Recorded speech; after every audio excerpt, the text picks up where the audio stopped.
Institución Educativa Mariscal Castilla. Somos de la Universidad Continental, abordando el primer ciclo, y vamos a continuar con la entrevista y va a venir mi compañera a hacer algunas preguntas. Buenos días, doctora Flor. Bueno, le vamos a hacer algunas preguntas porque es exclusivamente a su área. Mi nombre es Martín González y también soy de la carrera de Psicología en el primer ciclo. Bueno, lo que primero queremos saber, ¿qué es la psicología educativa?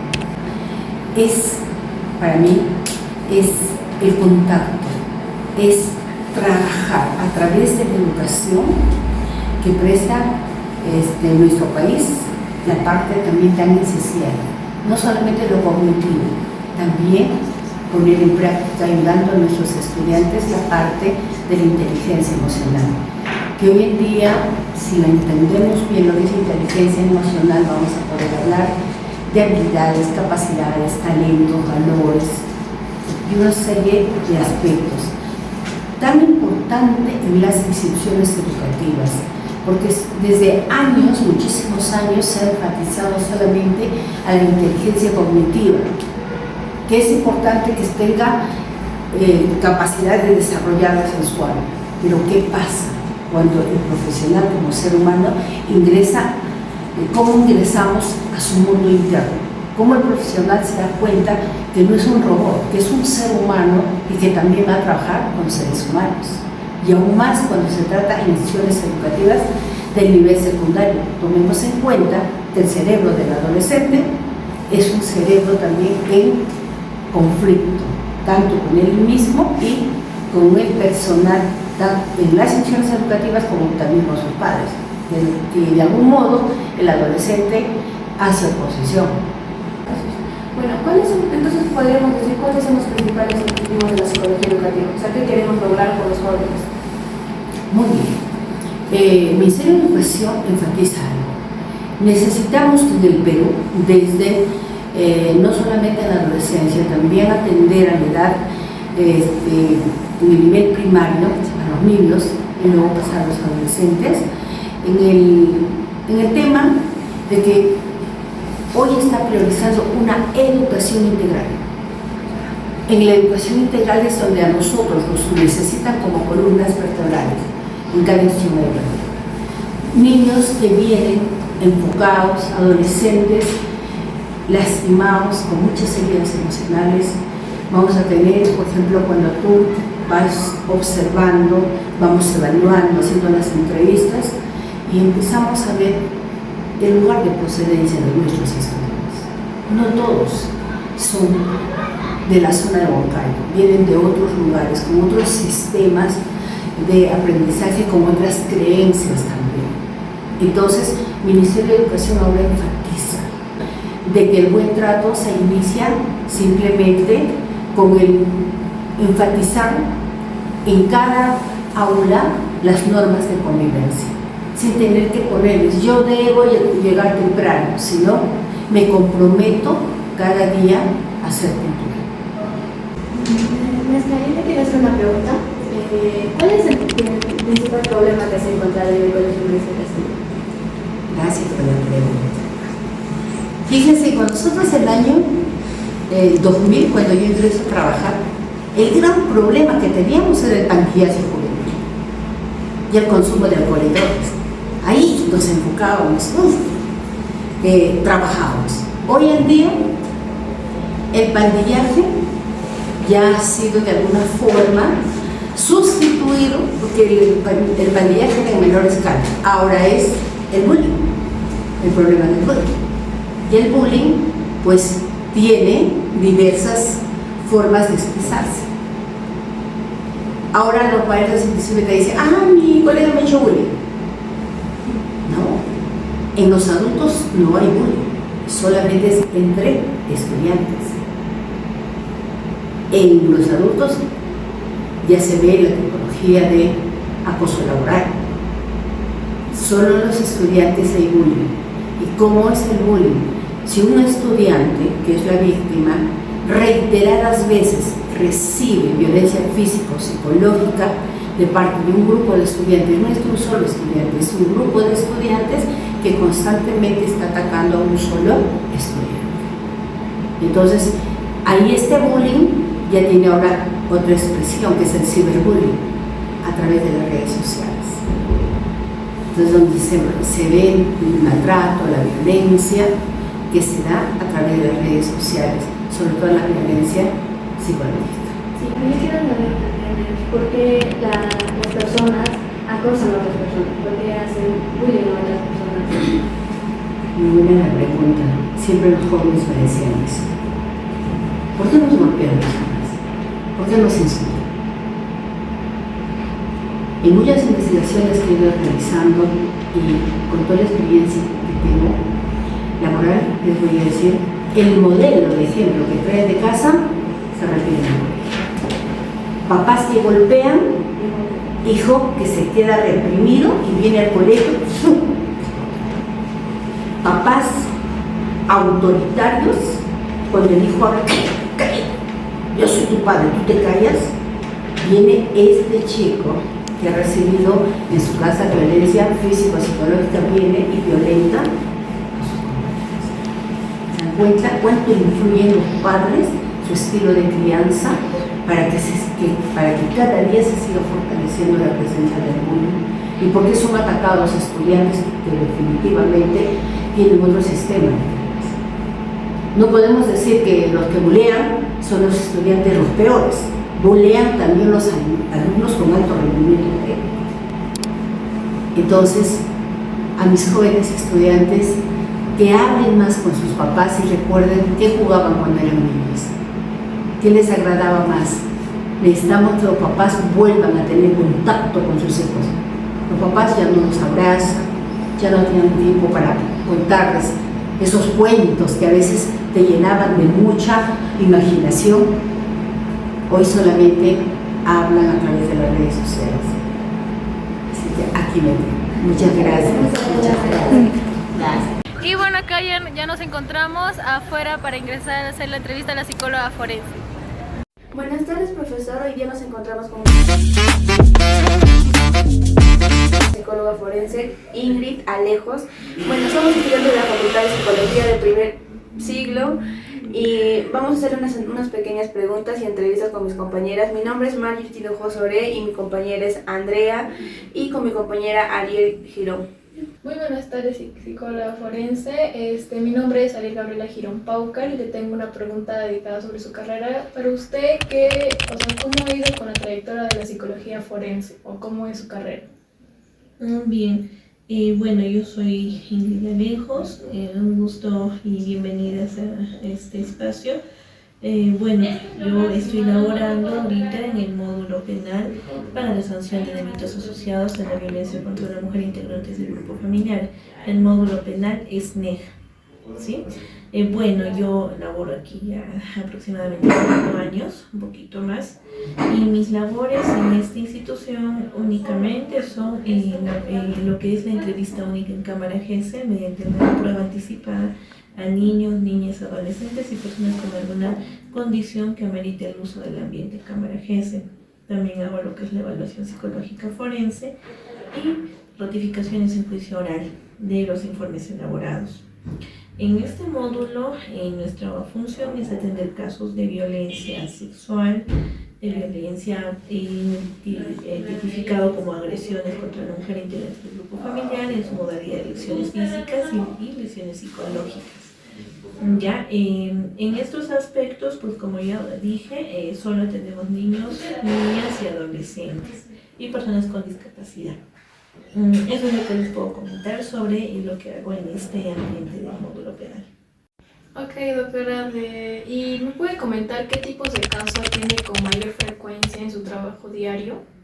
Bien, nosotros atendemos exclusivamente los delitos de agresiones contra las mujeres integrantes del grupo familiar y violencia sexual en lo que son las flagrancias. Es decir, nosotros tenemos un turno donde de lunes a domingo atendemos casos que han sido denunciados inmediatamente el delito se ha presentado. Ahí atendemos lo que es violencia sexual. De lunes a viernes, usualmente, pues nuestra mayoría de casos tienen que ver con las agresiones contra los niños, niñas y adolescentes, ya sea de padres a hijos, ya sea de familiares a hijos, también de algún profesional, por ejemplo, docentes, ¿no? Entonces, esos son los casos que más vemos, ¿no? Y bueno, en nuestro análisis, digamos, nosotros hemos hecho pues un estadístico, ¿no? Viendo cómo está el tema de la frecuencia, el porcentaje, y nosotros atendemos aproximadamente 350 casos de agresiones, donde más del 70%, bueno, del 70% al 80% son niñas y adolescentes, mujeres, ¿ya? La persona que comete el delito es denunciada, en este caso, más del 70% son progenitores y padrastros, ¿ya? Más incidencia, progenitores. Sin embargo, acá hay una peculiaridad, también las progenitoras, las mujeres, las mamás, también están inmersas en estos delitos. O sea, también podríamos decir que hay un porcentaje equiparable entre madres y padres agresores. Lo curioso en este aspecto es que cuando se indaga bien en el caso, las denuncias, hablamos de un 30% a 40% son denuncias un marco de un conflicto de divorcio, de tenencia y de revanchismo. Entonces hay niños que vienen hasta 3 veces, ¿no? Por el mismo delito. El papá denuncia a la mamá denuncia al papá, y es reiterado. Y ellos vienen porque, bueno, ya sea que denuncian porque violencia psicológica, negligencia, no le da de comer, no le cuida, tienes cuidado, ¿no? Por ejemplo, hay papás que usualmente denuncian eso a las mamás de sus hijos. Esa es la mayor incidencia. Entonces, bueno, y la mayoría de personas que vienen, como les dije, son niños y adolescentes, pero con mayor frecuencia niños entre los 5 a los 8 años son las que tenemos un mayor porcentaje, del 60% al menos. Ya poco probable que asistan chicos de 16, 17. Usualmente ellos prefieren no iniciar ninguna denuncia, si sea que haya habido una lesión, ¿no? Porque son sus padres.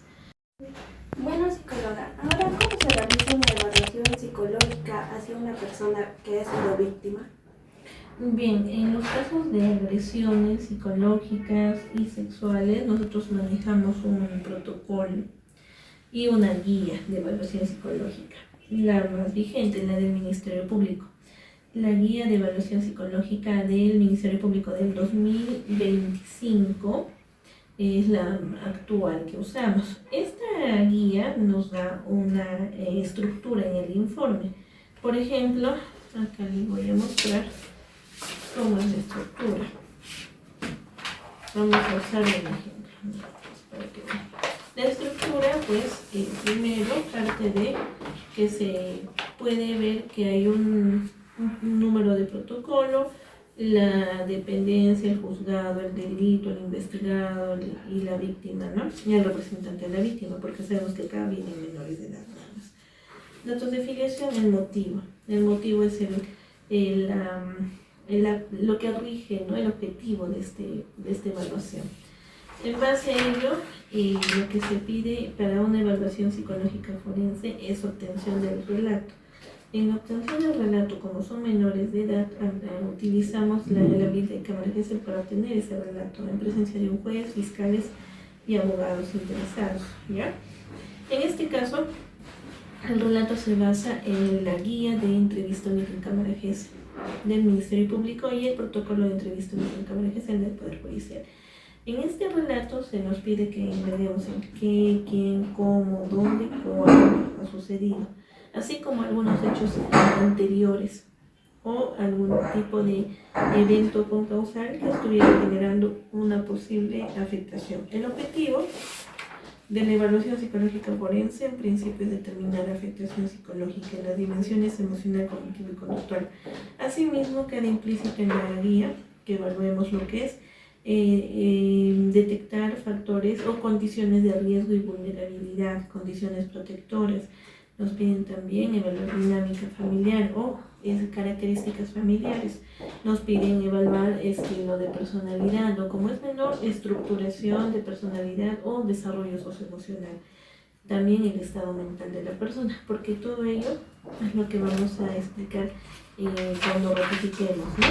Contra el Fútbol, historia de su niñez, como es niña, de 6 años, solamente después de lo que ella recuerda.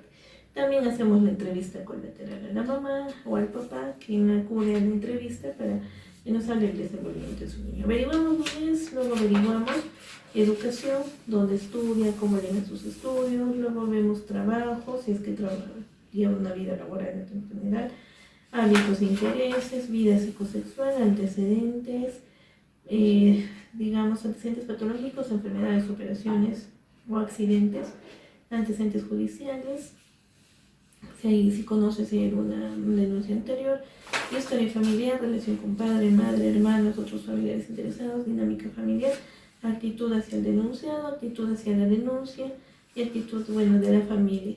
Luego de eso viene la aplicación de pruebas psicológicas. En este caso, de acuerdo a la edad, utilizamos pruebas estandarizadas y que tengan baremo para medir. Por ejemplo, lo que se busca explorar son indicadores clínicos primero, ¿no? De ansiedad, depresión, baja autoestima o somatizaciones, etc. También se busca utilizar instrumentos que tengan criterios o controles de veracidad para evitar simulación, disimulación, porque en esos casos la diferencia a una entrevista, una evaluación clínica es pues que nunca vienen obligados por un proceso judicial por mandato. No van a tal vez manejar un nivel de sinceridad que esperamos. Entonces tenemos que usar instrumentos que permitan corroborar un nivel al menos de veracidad y de conciencia. Es un estado mental conservado para que pueda valorar la realidad y explicar las cosas. Por eso que cuando hablamos de la entrevista en cámara GESEL utilizamos protocolos específicos, como puede ser el protocolo Michigan o SATAC. Y en el caso de Michigan, por ejemplo, nos pide que indaguemos la capacidad de la persona para diferenciar verdad de mentira. Y ahí preguntamos, ¿tú sabes qué es decir la verdad? Sí, no, ¿qué es decir la verdad? Entonces ahí pedimos que explique qué es mentira, qué es verdad. Luego las preguntas de colores, ¿no? Si yo te digo que este lapicero rojo es verdad o mentira, verdad. Si te digo que es negro, mentira. Sin diferencia, hablamos de una capacidad adecuada y por ende podemos continuar con la entrevista porque sabemos que valora la realidad, un nivel de conciencia adecuado, está lúcida, orientada, ¿no? En tiempo, tal vez no por la edad que tiene, no en tiempo específicamente, pero sí en espacio o persona, ¿no? Bueno, de ahí describimos lo que es, una vez aplicados los test, hacemos observación de conducta y describimos las áreas halladas. Por ejemplo, en el área cognitiva podemos hablar su estado mental conservado, su nivel de lenguaje comprensivo y expresivo adecuado, si su nivel atencional es adecuado, sostiene su atención sostenida, focalizada, dividida adecuada para su edad y puede mantener un diálogo constante, recíproco con la entrevistadora.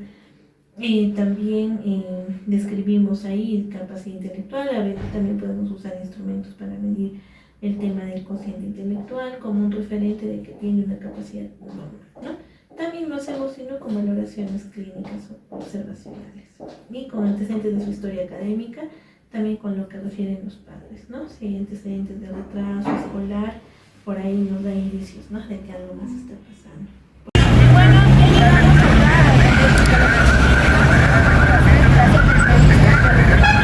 Buenas tardes, psicólogos. Fernando Osorio. El día de hoy, mi grupo y yo, que venimos de la Universidad Continental, que nos enseña el profesor Jorge Salcedo, vamos a entrevistarle con 3 preguntas acerca de su área, que es psicología clínica. Está bien. Bueno, como primera pregunta tenemos que la psicología clínica y en qué mayormente se especializa. Bien, la psicología clínica es una rama más de la psicología que consta en lo que es la evaluación y el diagnóstico de pacientes con trastornos mentales. Bien, yo me desenvuelvo en el área de psicología como psicólogo asistente del área de psiquiatría del Hospital Domingo La Gloria de Jauja. Ahí tenemos pacientes ambulatorios y también pacientes psiquiátricos, ¿no? Trabajamos con 2 médicos psiquiatras todos los días, ¿no? Así es. Y bueno, ¿en qué casos usted a lo largo de su carrera ha podido experimentar como un caso más complicado que le ha tocado acerca de su carrera? Bien, bueno, generalmente los pacientes que vienen a Jauja, al hospital, son pacientes crónicos en el área de psiquiatría, ¿no? Vienen como pacientes ambulatorios, tenemos casos de esquizofrenia, bipolaridad, ¿no? ¿no? El famoso TOC, que es trastornos obsesivos compulsivos, ¿no? Entonces, cada uno tiene una característica particular de atención, ¿no? Nosotros como psicólogos clínicos trabajamos con el CIE-10, que es un libro de ayuda donde manejamos los códigos, ¿no?, de cada trastorno, ¿no?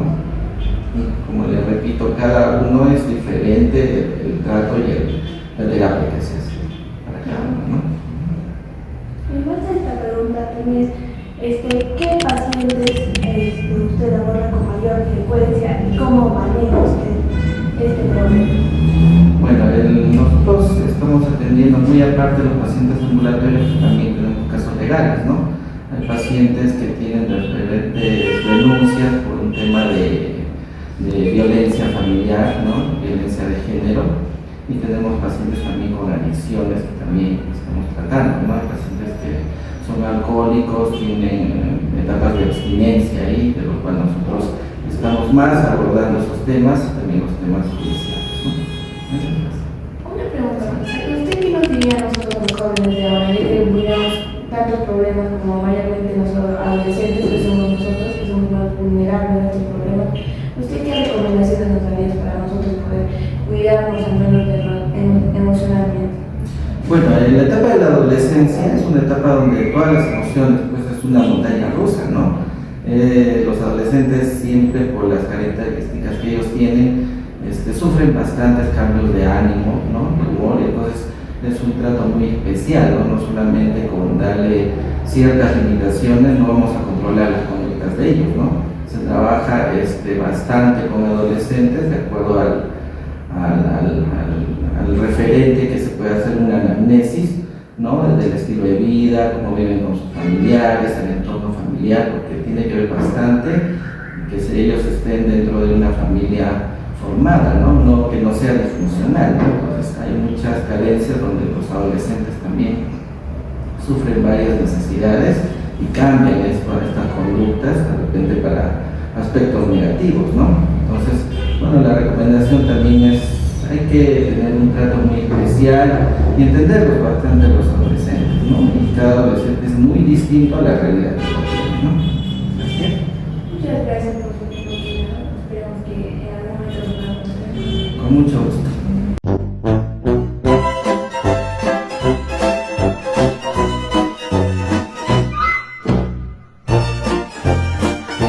You got me jumping like.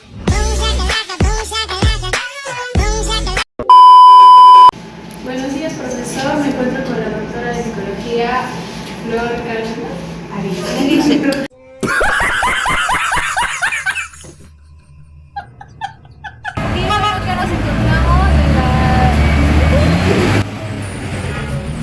Tres horas después. ¿Puedes hacerlo de una vez? Se me terminaron los carteles. Buenas tardes, profesor. Bueno, el día de hoy nos encontramos con una psicóloga forense, Ingrid.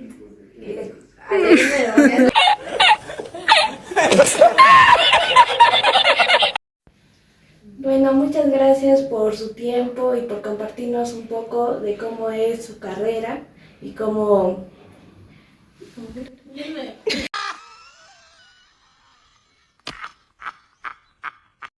Bueno, psicóloga, ahora, ¿cómo se realiza la evaluación psicóloga de